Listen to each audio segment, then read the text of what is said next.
Ya, 29 November lalu Indonesia mencatatkan penambahan kasus baru sebanyak 176. Jakarta mencatatkan angka kasus terbanyak yakni 46 kasus.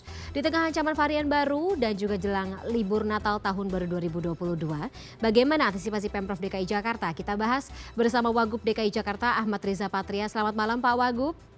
Selamat malam, Mbak Fani. Baik, Pak Riza, ini apa ya bentuk penanggulangan yang dilakukan oleh Pemprov atau antisipasi yang akan dilakukan oleh Pemprov terkait dengan penambahan kasus baru ini? Ya, yang pertama perlu kami sampaikan bahwa penambahan kasus baru kemarin itu bukan 176, jadi kami klarifikasi ya. Tetapi yang ada adalah 41 kasus. Oke. Dan hari ini penambahannya sebesar 44 kasus. Nah, saat ini kasus di DKI Jakarta cukup stabil sekitar 50 rata-rata per hari dengan kematian 0 sampai 1 kasus per hari. Ada yang meninggal mayoritas belum divaksin rata-rata atau memiliki komorbid berat. Ini yang terjadi.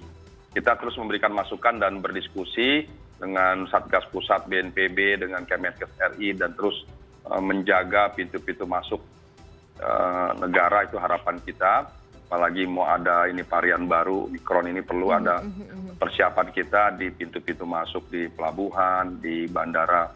Aspek karantina kesehatan juga sudah ditambah, karantina menjadi 7 hari oleh pemerintah pusat.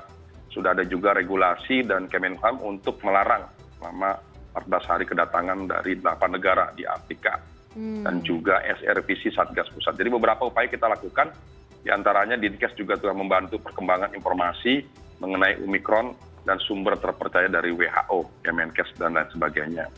Terakhir, dari aspek kewilayahan, kami terus meningkatkan surveillance berupa tes, lacak, dan isolasi. Jadi 3T yang kita terus tingkatkan, yaitu testing, tracing, dan treatment. Ya. Dan tracing kita lakukan dari setiap satu kasus itu sampai 30 orang kita PCR, sekalipun prakteknya mungkin baru sampai 20 orang karena masih tidak mudah ya mencari sampai 30 orang yang dilakukan tes. Sedangkan upaya testing terus kita lakukan secara berkala. Jadi upaya-upaya terus kita lakukan menyikapi adanya peningkatan kasus dalam beberapa hari terakhir ini. Di antaranya vaksin juga terus kita tingkatkan yang jumlahnya sudah lebih dari 11,1 juta jiwa. Jadi alhamdulillah di Jakarta ini vaksinnya mungkin termasuk provinsi yang luar biasa, terbaik, tertinggi. Penanganan daripada vaksin di DKI Jakarta ini, di Indonesia ini, Jakarta mungkin termasuk yang terbanyak. Itulah beberapa upaya penanggulangan menghadapi penambahan kasus ya yang ada. Dan kita terus lakukan sosialisasi pada masyarakat untuk tetap berada di rumah, untuk memastikan melaksanakan protokol kesehatan 3M dan 5M, pakai masker, jaga jarak, hindari kerumunan, kurangi mobilitas, mencuci tangan, itu juga terus kita lakukan semaksimal mungkin. Di samping juga pengawasan Satgas juga kita gerakan kembali, kita hidupkan kembali dari tingkat provinsi sampai ke RT RW, terus kita lakukan koordinasi rapat-rapat dengan Forkopimda di seluruh wilayah Jakarta. Prinsipnya kesiapan kami tingkatkan kembali, kita gerakan kembali kesiapan daripada seluruh Satgas, aturan ketentuan juga kita terus revisi, kita perbaiki berbagai regulasi yang ada dalam rangka mengantisipasi penambahan kasus. Oke, nah perbaikan regulasi itu apa saja Pak Wagub? Mungkin bisa disosialisasikan kepada masyarakat terutama di pelaksanaan PPKM level 2, terutama mungkin untuk aturan pengadaan acara besar atau kegiatan yang melibatkan orang banyak gitu Pak Wagub? Ya memang sesuai dengan ketentuan kami menerima Inmendagri dari pemerintah pusat dan Satgas, dan nanti kita susulkan dengan Pergub ya dari kami, kemudian Ketkub, nanti ada aturan surat edaran dari setiap dinas badan terkait ya secara detail menjelaskan regulasi yang ada dari pemerintah pusat, kita detailkan kembali terkait PPKM level 2 yang kita berlakukan dalam 2 minggu ke depan ya. Di antaranya perkantoran menjadi 50%, work from office bagi yang sudah divaksin, 75% bagi staf, 50% bagi pelayanan administrasi, dan seterusnya. Begitu juga belajar mengajar maksimal 50%, ya. Untuk PAUD malah cuma maksimal 33%. Oke. Fasilitas lain kita batasi sampai 50-75%. Jam operasional juga kita batasi, ya. Nah, sampai yang sebelumnya jam 22, ada yang sampai diturunkan menjadi jam 21 ya. Oke. Kegiatan makan minum juga 22 jadi jam 21. Ya. Oke, baik. Kalau misalnya untuk antisipasi pergerakan masyarakat seperti apa, Pak Wagub? Kan kita tahu ya kalau misalnya banyak sekali pekerja di wilayah Jakarta ini berasal dari wilayah penyangga seperti Bodetabek dan setiap hari keluar masuk wilayah Jakarta. Ini bagaimana penerapannya?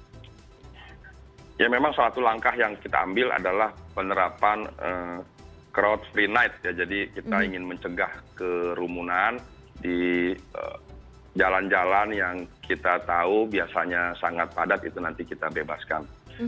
Itu di Jakarta kita berlakukan, nanti hal-hal seperti itu kita mulai berlakukan. Kemudian juga itu di pusat-pusat rawan kerumunan terlebih saat libur akhir tahun, nanti biasa kita berlakukan bersama Polda Metro Jaya, jajaran kami di Sub Satpol PP, Dinas Kesehatan, Perhubungan dan semuanya, itu memastikan bahwa di titik-titik itu kita berlakukan, apalagi nanti di menjelang Natal dan Tahun Baru biasanya ada keramaian, termasuk penyikapan daripada Tahun Baru ini. Kita hindari kegiatan-kegiatan konser, kegiatan-kegiatan berkumpul, itu juga kita tiadakan. Perayaan Tahun Baru selama masa pandemi tentu berbeda dari tahun-tahun sebelumnya. Menjelang 2021. Iya, kemarin 21 kemarin, sekarang 22 juga tentu berbeda di masa pandemi ini. Jadi ini penting sekali, pembatasan juga keluar masuk kita akan lihat ya, nanti memang belum kita putuskan apakah nanti akan sementara ini mungkin didirikan pos-pos checkpoint ya, oleh Polda dan Disub. Belum diputuskan nanti apakah pemerintah akan memberlakukan SIKM atau cukup dengan Peduli Lindungi atau ditempel stiker vaksin. Ini nanti masih kita diskusikan, kita dialogkan. Nanti kita carikan satu solusi, formula yang terbaik dalam rangka mengatur arus keluar masuk Jabodetabek nih, Jakarta ini, agar tidak menimbulkan kerumunan yang pada akhirnya dapat meningkatkan penyebaran COVID di wilayah DKI Jakarta.